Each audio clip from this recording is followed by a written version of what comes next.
Welcome, welcome everyone to the monthly colloquium series by Hidden Layers.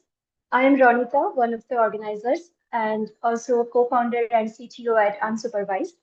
Unsupervised is an early-stage startup working on nature-inspired neural network architectures in the physical AI space. Hidden Layers is a joint collaboration between Unsupervised, IIIT Bangalore, AI and Data Science Department, Professor Dinesh is here, and Exception Raised.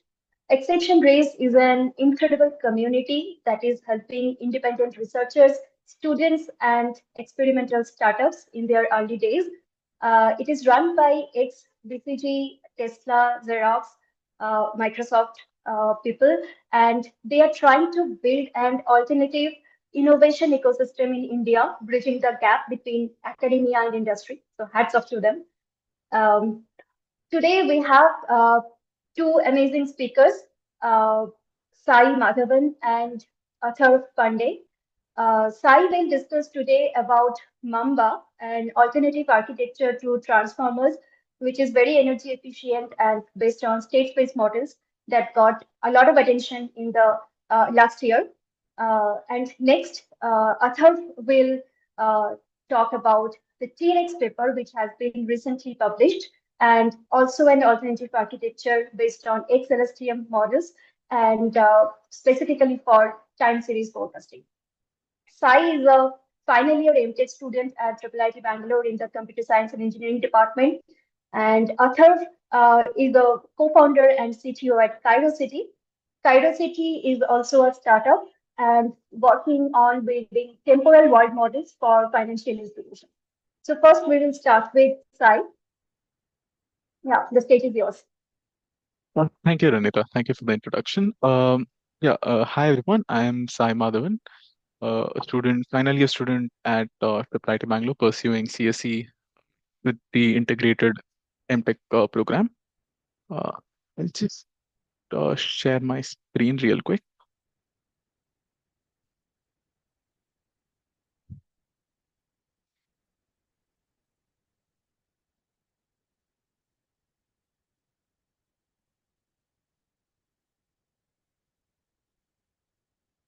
Right. I hope it's visible.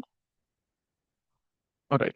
So, yeah, as Ranita had mentioned earlier, I'll be presenting this work called Mamba, which really brought the state-based models to a family of models with origins from control theory back into the limelight over a year ago, I would say, late 2023. And this paper was out of a research group from CMU and Princeton. And this was a follow-up work of a bunch of work they had done before in the same space. And so I guess we'll just get started. Uh, so First of all, let's try to look at why we need an alternate architecture after all. Because as we can see, transformers have become quite ubiquitous for us these days. Ever since the boom of ChatGPT, we see them not only in language applications but also transcending modalities into vision, into audio, and so on. So, why do why fix it if it ain't broke?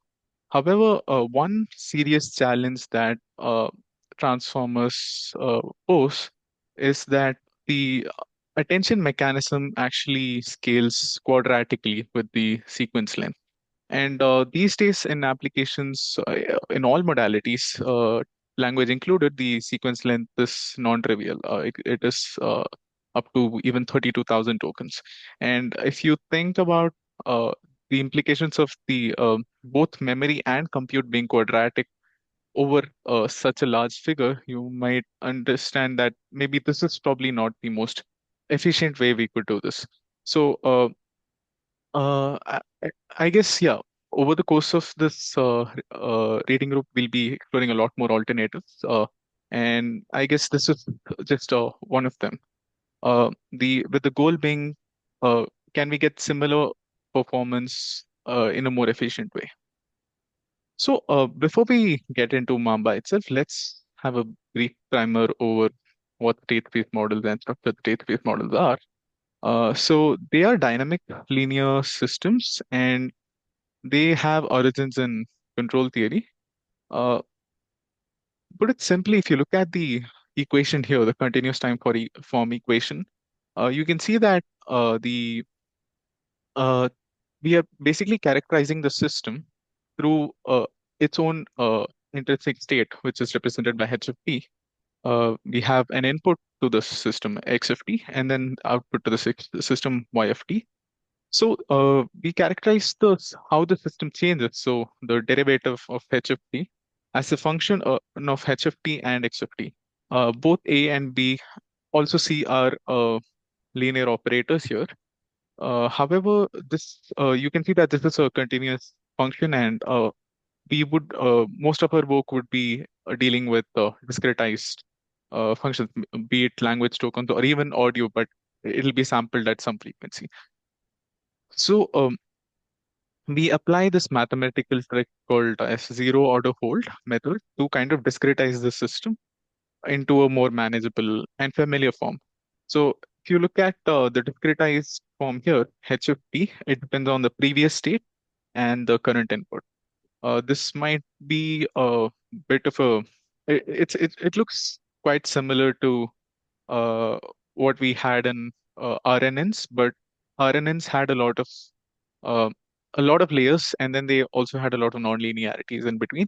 However, here both A bar and B bar are just matrices that are that can be computed from the matrices we saw earlier, A and B. Uh, Additionally, we also have another parameter, delta, which is supposed to be interpreted as the step size of this discretization. So at the end of the day, we have four parameters that we would be usually training if we in a neural context. So those would be the delta, A, B, and C. So the great thing about state space models is their efficiency.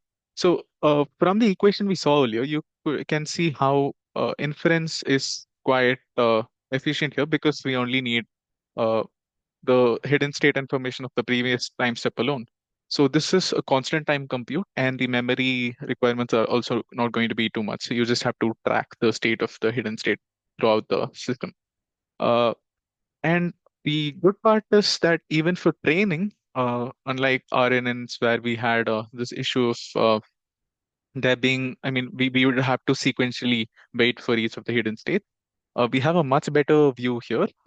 We kind of try to, if you just think about unfolding what the h of t here means, and if you take it until h naught, you would be left with a sequence that resembles the C B bar, C A bar, B bar, C A B bar to the power 2 B bar, and so on.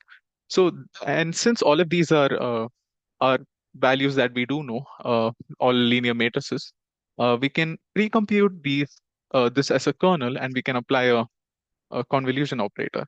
And the convolution operator can also be highly parallelized with a lot of the algorithms like FFT that we have. So, uh, in summary, we have these family of models is particularly efficient because you can do both inference and training uh, quite efficiently. So let's look at how we can compare these two transformers. So transformers, their backbone being the attention mechanism, uh, they process information by attending to all the tokens in the sequence, trying to establish relationships between how different tokens are related to each other. In SSMs, we have a bit more, as I had explained earlier, the processing is a bit more straightforward. We have either a recurrence form or the convolution form. You can see complexity is much better in SSMs. It scales linearly, especially the training, while transformers, it's quadratic. Again, even with the memory, we can see transformers are a lot more hungry in that aspect as well. They need to store all the tokens, and even during inference, they need things like the KV cache. SSMs, again, we only need one hidden state. Uh, if you look at the inductive bias, this is where transformers really outshine. This is one of the reasons why they perform really good with language because they are very adaptable. They look at they're able to do a lot of in context training. They're very flexible, and uh, their biases very much is dependent upon the input and the content that they're reading. Uh, SSMs, in contrast, do have a strong temporal bias. Studies have shown they are really good at modeling things like time series. However, we'll see how they translate to domains like language. Both do have really good parallelism, uh, thanks to a lot of the GPUs. Uh, if you look at the limitations of classical SSMs, uh, we can see that we have fixed parameters, and this kind of inhibits how much the model is able to learn from the context. For example, if you look at a sentence like "I went to the bank to deposit money," you can imagine why. So how a transformer would process this is when it's when it's looking at the word bank, it will look at its relationship with the rest of the tokens, and it will, looking at money, it will probably disambiguate it to uh, the financial banks rather than a river bank. However, in SSMs, we see that this is a very, it kind of treats all the tokens very uniformly. So, there's no, all these kernels are pre-computed, so there's no input-based variation here at all. So that is precisely what the authors of this paper are trying to fix here. Uh, they want to make sure that the parameters that we're using, that we saw earlier, delta, A, B, and C, are actually are a function of the input itself. And consequently, what they believe this would do is it will enable the model to selectively retain or forget information in the hidden state, depending upon the input, of course. Uh, so this would bring this idea of context awareness. This will make it much more of a reality than what we had in traditional SSMs. So this is the key takeaway. The key novelty that they've done here. They practically made the parameters we saw here earlier, the B, C, and delta. They've made these three matrices as a function of the input X at any given timestamp itself. So uh, this is one thing you could probably relate to with this idea is, if you remember things like LSTMs, use various gating mechanisms in RNNs, they also do something similar. They have an explicit gate for maybe forgetting information, an explicit gate for retaining information, and so on. So uh, I'd say the this processing here is trying to kind of mimic that behavior that we saw in those models. However, this does come at a cost. So one thing that made SSM great was that, as I mentioned earlier, the training complexity scales linearly with sequential length. But here we are hit with the same problem we had when we were working with RNNs. That is, you will have to sequentially process each token, because you immediately need you need the hidden state of the previous token in order to compute the hidden state for the current token. And this makes it not so very parallelizable. At least that was what happened in RNN because of the uh, complexities involving non-linearities. Uh, However, so the authors have introduced several tricks here, and they dub the algorithm and hardware aware algorithm, and I think that makes sense because they kind of use a lot of these quirks of the GPU to make sure that at the end of the day, even if the compute itself has to be done sequentially, you can do some clever tricks here to ensure that you don't have to wait all the way long. So the first trick they do here is they do something called as a parallel scan. Uh, my friends who do competitive programming here would be familiar with variants of this algorithm, because this is a really common algorithm to do compute prefix sums. Uh, Basically, maybe I'll just try to do a quick small example.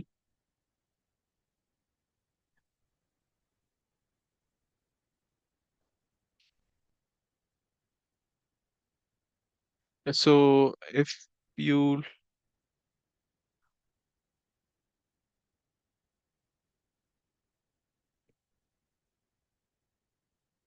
Yeah.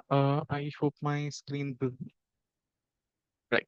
So we'll be looking at a smaller version of this problem. I guess like we'll be just computing the prefix sum array, and you can probably think of why this could be extrapolated to any associative operation, and consequently, this is what they do in the with the computation in the selective structured SSM as well.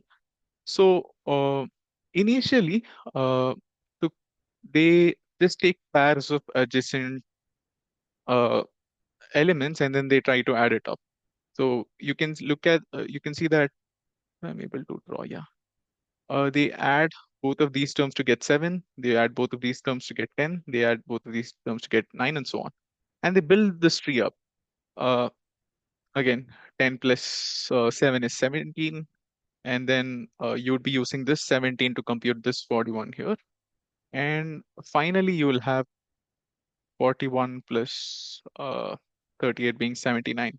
But you can see that this doing this process, which is called reduction, is still leaving some gaps here and there. So what they you can again use the information that you've already computed to fill in the gaps as well. So maybe here you can see that yeah, if we look at 61 here, we can sum 41 and 20. And for this, we can sum six for 69, we can sum both of these up. And at the end of the day, you will be getting the same perfect summary you would have gotten if you had done the compute sequentially. And the cool part is if you have multiple threads working at it, you can see why this might come down to the logarithmic scale. Uh, so if we go back to those slides,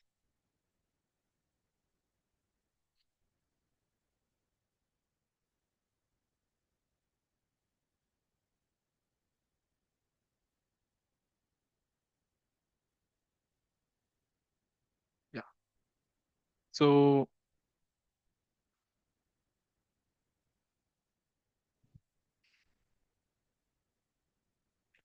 the other two tricks that they do use is a trick called kernel fusion, where they kind of amalgamate multiple operations that are supposed to happen one after the other into a single compute kernel. And how this saves time is that you wouldn't have to load the parameters from the from the slower parts of GPU memory to the faster parts of GPU memory multiple times. They've realized that the main bottleneck in GPU computation is not the throughput of the processing itself, but the I/O bottleneck that you have with the different levels of memory. So they merge multiple memory bound operations to one, and consequently, they'll just have to do they cut the number of I/O operations required by a lot.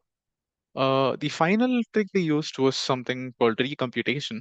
So typically, when in any PyTorch or TensorFlow model, whenever you're doing a forward pass, you tend to store the intermediate values in the compute graph so that the backprop is able to go through. However, what they found here is that the storing all the intermediate all the intermediate values leave a higher memory footprint. So what they end up doing is whenever they need a particular value during backprop, it's apparently just easier to recompute that value using the forward pass of the scan algorithm anyways. Uh, that way you wouldn't have to deal with the memory IO operations, and this made the algorithm faster as well. The resulting implementation is up to 7 times faster than attention at 32,000 sequence length. So quick, we'll just do one quick recap of what we saw so far. So we saw that, the basics of state space models. We saw the advantages and their limitations. We tried to fix these limitations by introducing selectivity into the system. We realized that comes at a cost of convolution no longer being a valid operation here. Uh, and we also saw some tricks that the authors used to make sure that this operation uh, which sped up their algorithm regardless. So if we look at the architecture itself, uh, at a high level, this is what we have. Their work is inspired by a lot of other works in the same domain. So they particularly look at the Hungry Hungry Hippos architecture, uh, which has this linear attention uh, layer before actually passing information into the state space model. And also they also were also inspired by the success of the Swiglu transformer, so as to speak, where the MLP layers between the transformer block were replaced with a gated version of the uh, MLP. Uh, so they kind of combined both of these ideas together to get an architecture that that is able to kind of uh, do both of that effectively. So if we look at how internally this works is whenever this module receives an input, it branches into two, and the reason of the branching is so that it could do the gated MLP uh, multiplication element by multiplication after that. Uh, in the main branch, we go through a convolution block. This is typically a very small kernel, I believe, in the paper they used core kernel, and this is a 1D causal convolution, which means you're not going to be able to look at tokens ahead of you. This is to induce some local dependencies, and the nonlinear activation function they've used is the swish function. So the swish function is basically the product of a softmax function and x itself. It has this neat ReLU-like shape, but it's also very it's differentiable throughout. It doesn't have the nonlinearity at zero. And one other thing is architectures like Llama use the uh, this Swiglu MLP block, which is the gated MLP block I showed earlier with this precise swish activation function, and they realized that this helps in smoothing the this helps smoothing the model a lot more. And unlike other architectures, transformers included, where they interleave multiple blocks of multi-head attention with MLP blocks, they just have this one block that they stack homogeneously one after the other. They believe it's able to kind of do both the function of sequential processing through the SSM, selective SSM, as well as the processing that MLP does. And each of the blocks that are being stacked, um, they have a layer norm layer between that. So putting it all together, Mamba offers a parallel input-aware linear time processing system. Uh, and this has input-dependent dynamics like attention and transformer, which uh, allows it to handle very long sequences much more efficiently while still being adaptive to the context. Uh, we'll just look at the evaluations and results that experiments that were carried out. So the authors try to begin with uh, evaluations on a synthetic task. They introduced two synthetic tasks, one known as selective copying, where you have a long sequence of tokens, much of which you're supposed to ignore, but amidst them you have several important tokens, and the model is supposed to recall these special tokens later in the correct order. The diagrammatic representation here is that, you have these tokens, colored tokens. You're supposed to ignore the white tokens, and then you're supposed to predict this at the end of the day. This was a task that the earlier architectures in the SSM space really struggled with.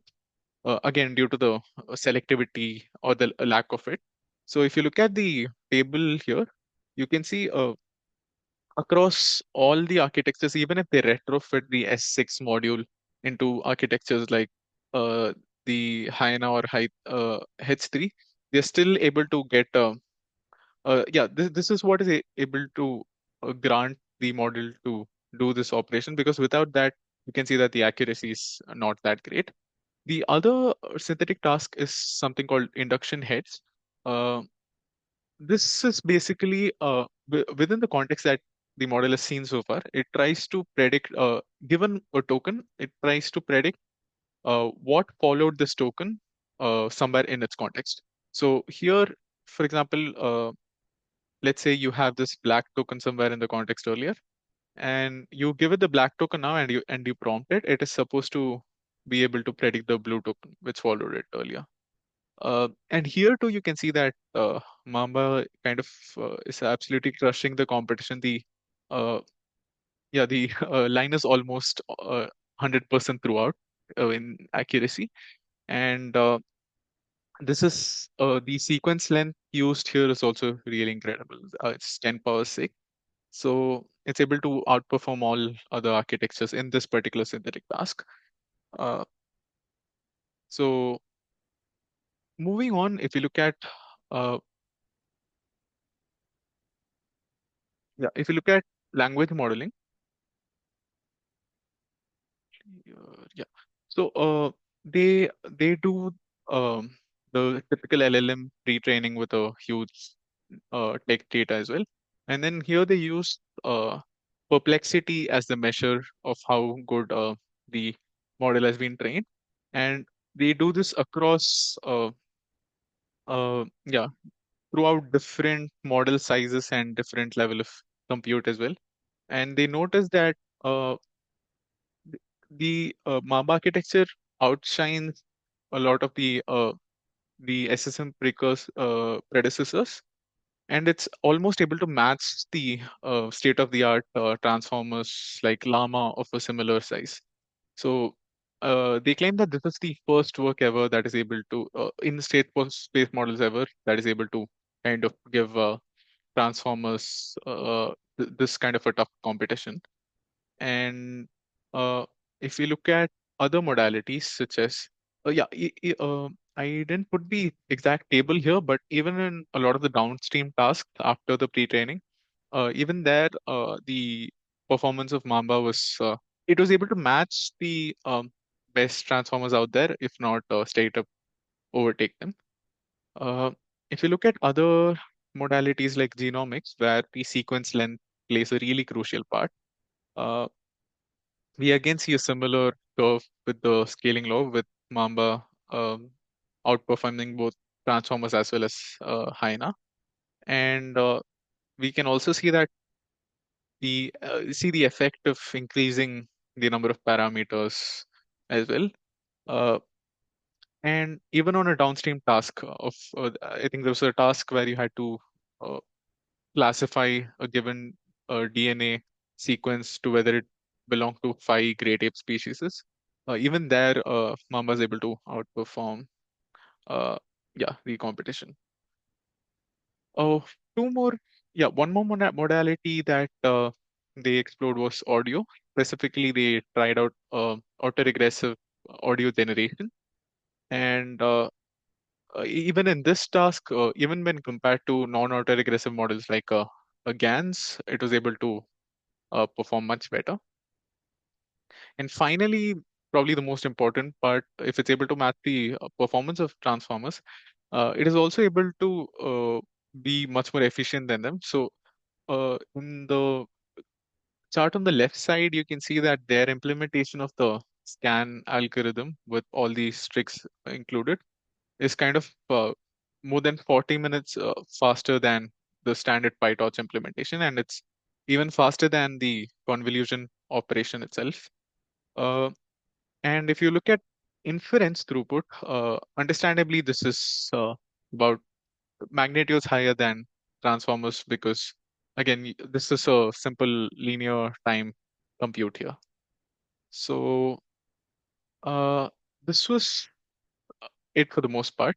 A few more things I just wanted to put out there for the discussion was that one interesting fact I found out about this paper was that it was actually rejected for ICLR 2024, because the authors claimed that, sorry, not the authors, the reviewers claimed that the downstream tasks, there wasn't enough experimentation done on downstream tasks, especially for language modeling. They didn't do a lot of the standard benchmarks, and even for the pre-training, I believe they didn't do some benchmarks that involved really long sequences. So this was rejected. But regardless, uh, it's a hugely impactful paper, and a lot of the papers that followed this paper, applying it in a lot of different modalities, even vision, they were published in reputable conferences as well. So this is a standout paper regardless. And one more thing was, I was trying to run a chatbot version of Mamba locally. I found this open source implementation. Uh, I thought it'll be good to see how this feels, because we all have a feel of how the different chatbot families that work with attention fields, their drawbacks and so on. However, this experiment was underwhelming.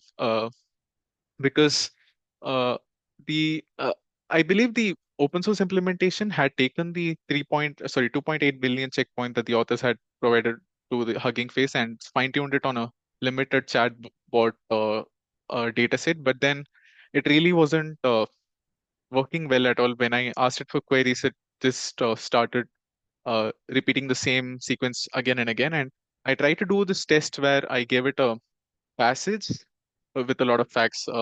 Alice bought books at 10 a.m. and then uh, Delhi is the capital of India and so on. And then I tried to make it recall some of those facts I mentioned earlier. I saw that sometimes it was correct, but many other times it was either recalling the wrong fact altogether or it was hallucinating. So I wouldn't say this is representative of the architecture itself, but uh, I am curious why I couldn't find more chatbot implementations of this. And with that, I'd like to conclude, and maybe we can have questions now or after Atharva's talk. And I believe Atharva is also uh, presenting on a paper that is critiquing this work. So maybe you can have it after that so that we have a more well-rounded discussion. Sure. Yeah, sure. Yeah. Okay. Thank you. I'll share the slides right after. Yeah, hello. Am I audible? Yes. Yeah, yeah, let me just share the slides. Okay. I have sent a request for screen sharing. Can you look into it? Can you please check now? Yeah, Okay.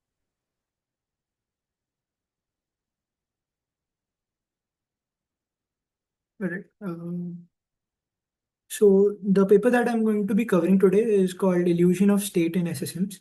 So the question that we want to ask is, do SSMs like Mamba and S4, can they truly track the state of order sensitive tasks?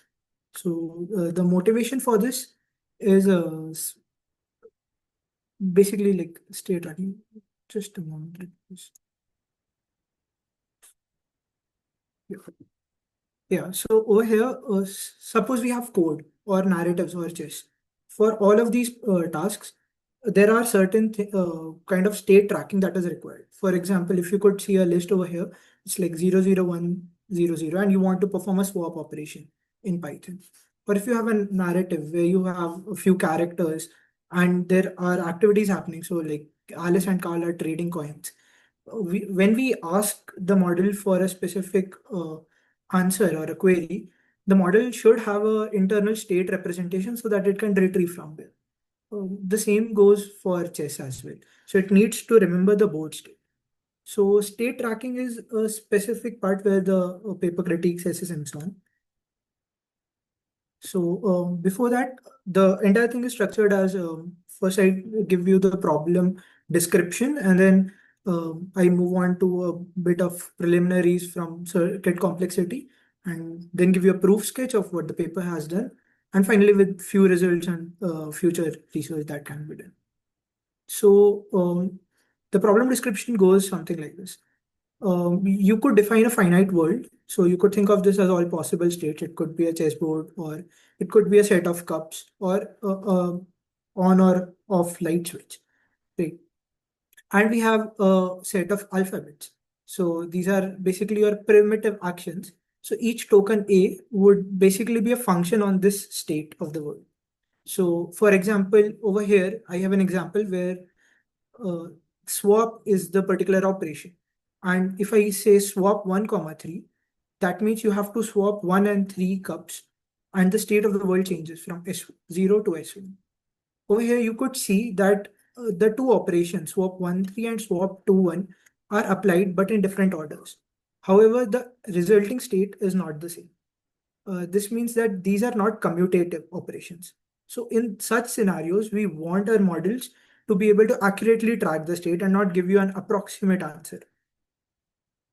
So over here, the sequence effect you could say is x1 to xt is given the sequence of each token, so it is symbolic.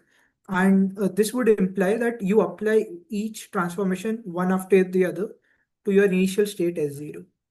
And that the effect of the entire transformation can be written as S in a bracket. Right?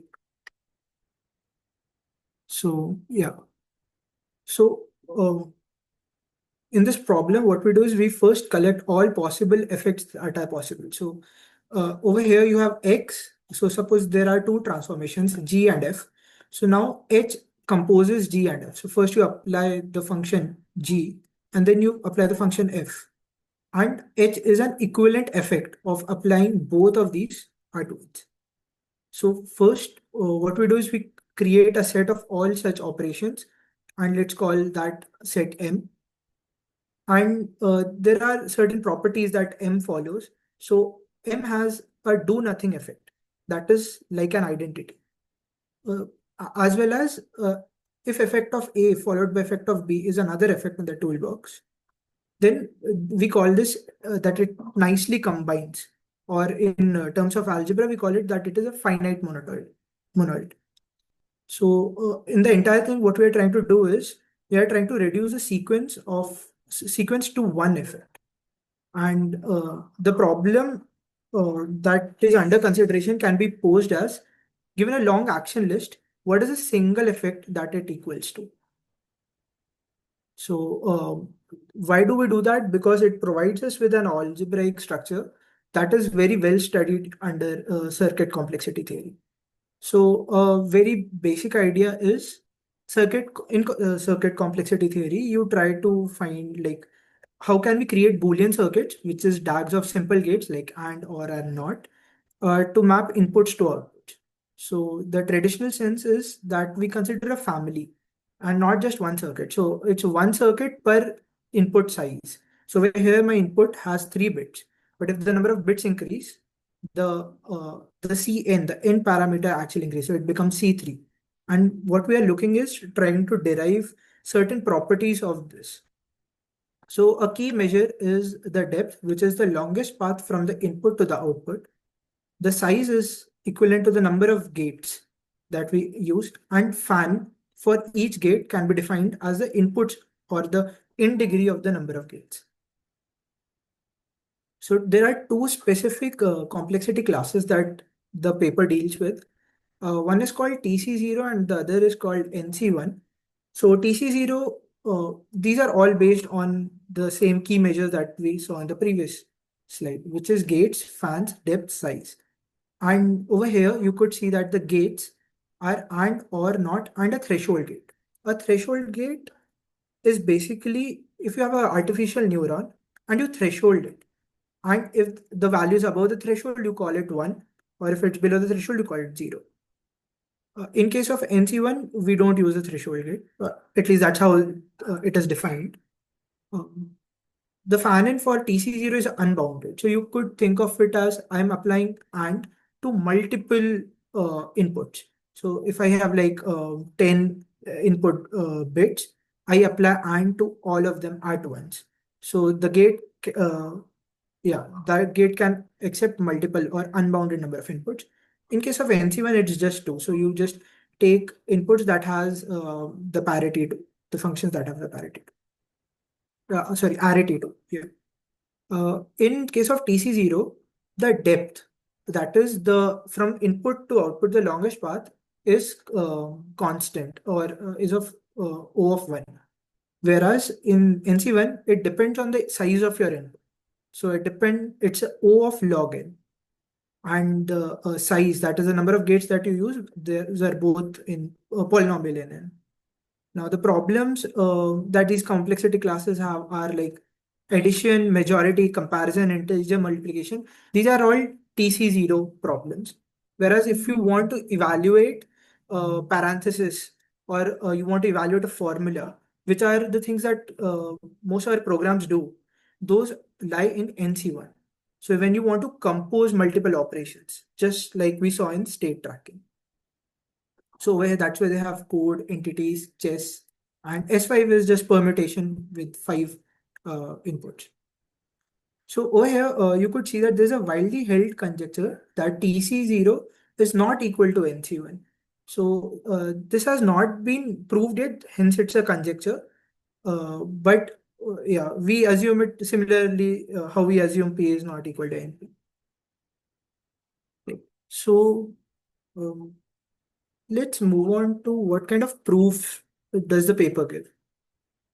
Um, so does anyone have any queries until now, or should I move on to the proof? Yeah, okay. So in the proof sketch, they first give a general description of linear SSM. So the recurrent form is AI bar uh, times the previous latent plus the BI matrix times the input. And that can be written in a convolutional form as well. Now, there are 3 things that they already prove. One is that iterated addition, that is summing n numbers in a specific data type. Similarly, iterated product and matrix powering, all of them can be done in TC0. So that means you don't, the depth of your network does not depend on your input size. And the condition to prove that this linear SSM is a TC0 would be these two. So the second condition could be easily shown that from Xi you could compute AI, Bi, Ci, and Di in uniform TC0 time. And the first condition, that is this specific multiplication of matrices, this should also be computable in TC0. And let's see how they use these basic conditions to prove that SSM layers like S4 and S6, which are used in Mamba, they actually cannot perform NC1 tasks. So here I have reiterated the 3 lemmas that they have proved, as well as here's another lemma. So SSMs can be divided into non-gated and diagonal matrix. So S6, that is Mamba, it's a diagonal matrix SSM. So you could see that the matrix AI still depends on the input. That is the selectivity, but it's diagonal in nature. So you just assume a diagonal matrix. Now what happens when you do that, when you multiply such diagonal matrices is, you could create a set of iterated products. And since they already had proved that a set of iterated products can be computed or simulated in a TC0 machine, hence diagonal matrices can be simulated in TC0 or the SSMs which are S6 or Mamba like. And hence they cannot perform state tracking, which is an NC1 operation. Over here, uh, the other is the non-gated, which is S4.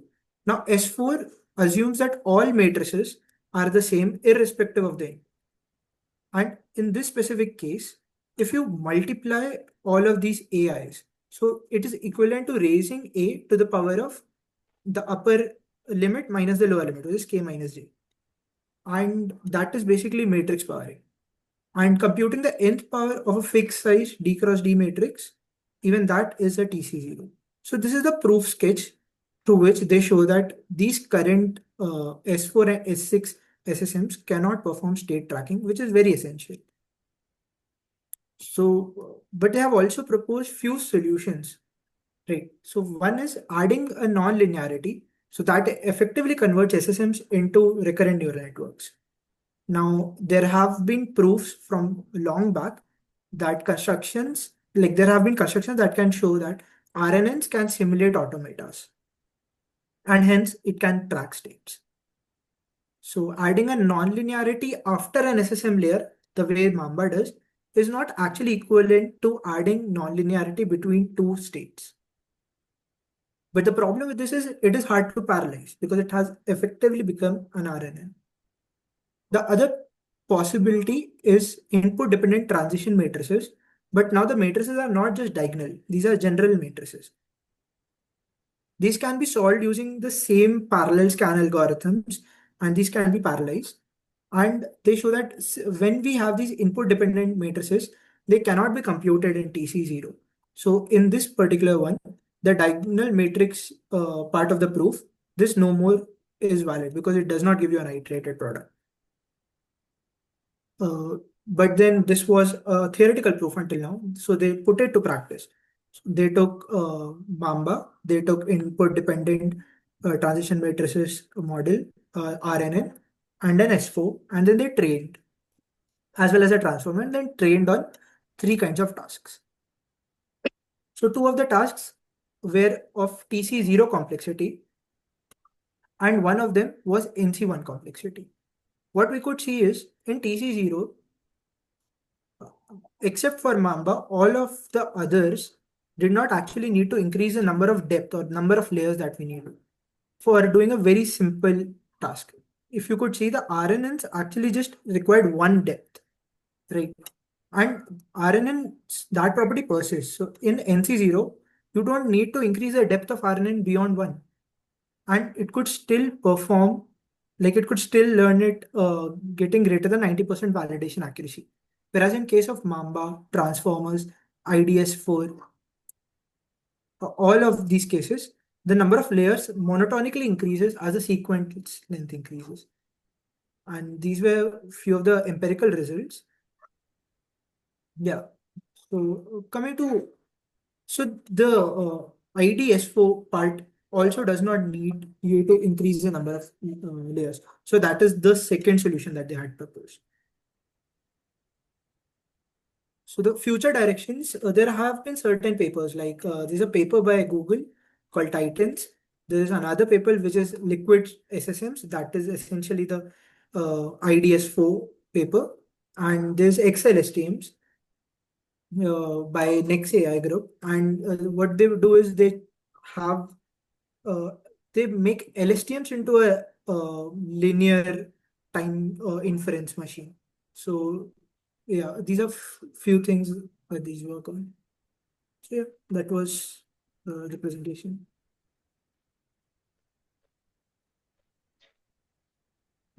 Thank you, Athar. Any questions or comments? Hello. Hello, yeah. Hello. Yes. Yes, so this is Suhan here. So I just have a basic question.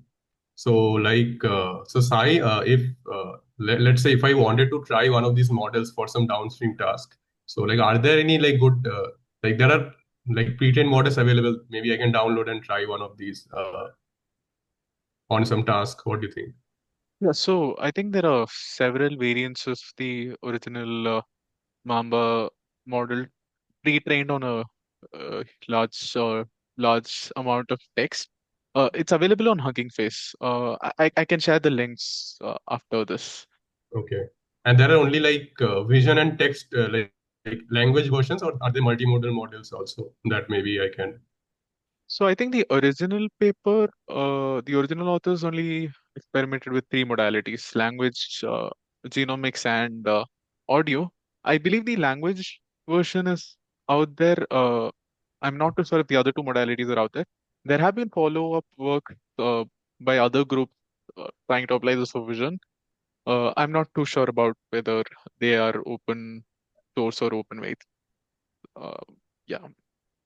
And like we can like normal transformer models, we can like pre-train them using our data, and we can try some experiments, right? Yeah, so the good part there is that it comes along with the I think Hugging Face Transformers library, so you can Okay. plug and play a lot of the other modules that are already there Okay. to help you train your downstream task and so on. Okay. Okay. Thanks a lot.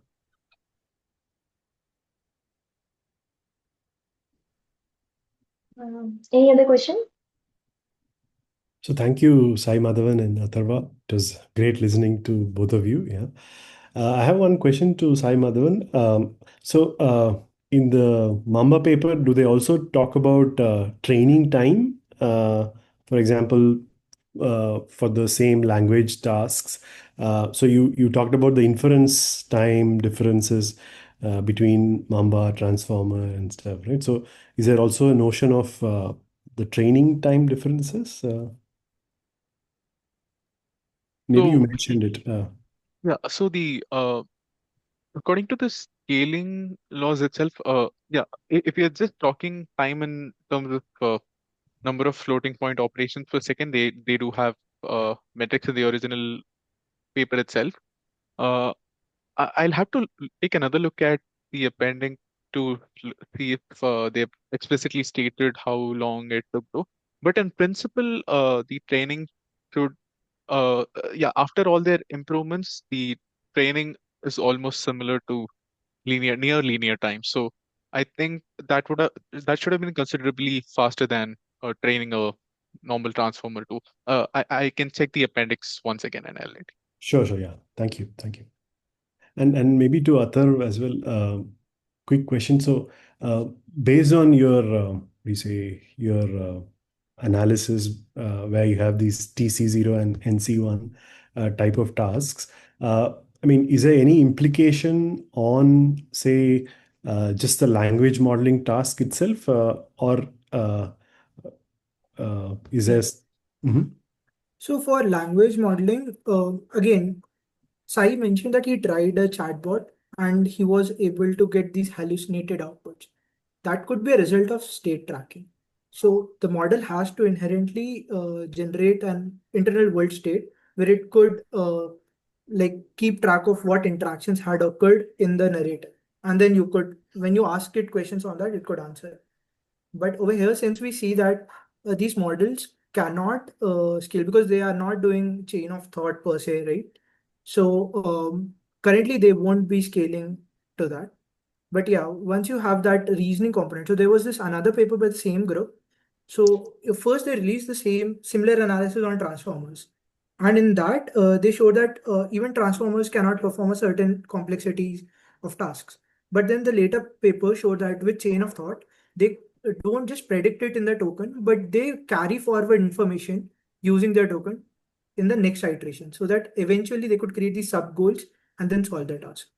And these tasks are very natural language. Like you prompt a GPT with a natural language prompt. So yeah. Thank you. Uh, Yeah. Uh, I Yeah, sorry. I have one question for Atharva. I just have a bit of difficulty understanding. So, in the section where you spoke about how this can be alleviated, this problem can be alleviated, you mentioned how using non-linearities is a good way to do this. And you said if we do it in between the state space model layers, that is not as effective as, So say, doing it within those the are not equivalent. equivalent. Okay, Yeah. okay. So So, if you perform nonlinearity after an SSM block, that is not equivalent to performing it between state two transitions. transitions. Okay, And okay. yeah. So then the proof does not work. Like the proof still holds in that case. Got it. Okay.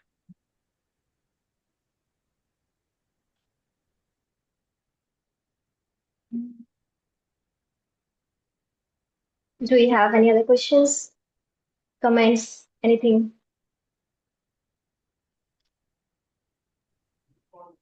I have one more question. So Yeah. I'm not having a lot of idea about SSMs as such, but I would like to like ask that do you think like in transformers like we usually had when we were looking at multimodal models like clip and all, there used to be a lot of semantic gap between the image and text granularity. In SSMs, what do you think? Is it like kind of has the like difference decreased as such, or is there still some semantic gap between modalities? What do you think? So, I'm not And just your opinion, like Sure. it's a complicated question. Yeah. I'm not too sure about so the authors themselves don't they haven't done any application where there's a task involving multiple modalities. Like in a clip, you have uh, both image and text kind of working uh, together in the same model. They haven't done anything like that. But from some of the earlier analysis, I feel like SSMs, even without the selectivity and so on, they have a much better uh, yeah, they perform much better if the signals are near continuous. So uh, language itself is probably not their home territory as such, and that's why they brought in selectivity and so on. So maybe if you have applications where the input modality is like, let's say, audio, where it's kind of near continuous, maybe I think they might perform better that compared to discretized things like language or genomics. Okay, thanks. Okay. Uh, Sai, I had a question. In selected state space models here, we are using a fixed size hidden state, right? And the perplexity score that they showed in the paper is all with like 2K or 8K token size. So is there a kind of like trade-off we are doing here, not uh, like storing all the intermediate values in between and selectively storing some parts of it? So is there a kind of limit up to which these models will perform better than transformer? Or is there any kind of comment about this on the paper? So I couldn't find such an analysis for language in particular, but when we looked at the earlier synthetic tasks of the in yeah in the induction heads as well as the selective copying, there they really push these models to the limit. The sequence length is kind of 1 million, and in places like that, transformers really give up after I think uh, at around 10 power 4. That's when their hardware couldn't accommodate transformers anymore. Uh, and in those synthetic tasks, at least, there didn't seem to be a lot of diminishing in performance when they increased the sequence length. Uh, However, yeah, that is a good question. Intuitively, it does make sense if you would imagine the performance to go less as the sequence length increases because again we are kind of compressing the entirety of whatever the sequence length was into one particular hidden state. So I think I think that is a direction that we can look at, particularly the implications in language modeling as well. Yeah. Okay, so we are right on time. Thank you everyone for joining. And I will highly recommend everyone to join our Discord channel as well, because we will be posting about our next talk in the Discord channel. And there is a channel there specifically for if you want to recommend any paper that we should cover in one of our talk, please do that. And yeah, thank you. Thank you, Sai, and thank you, Athar. Thank you everyone for joining.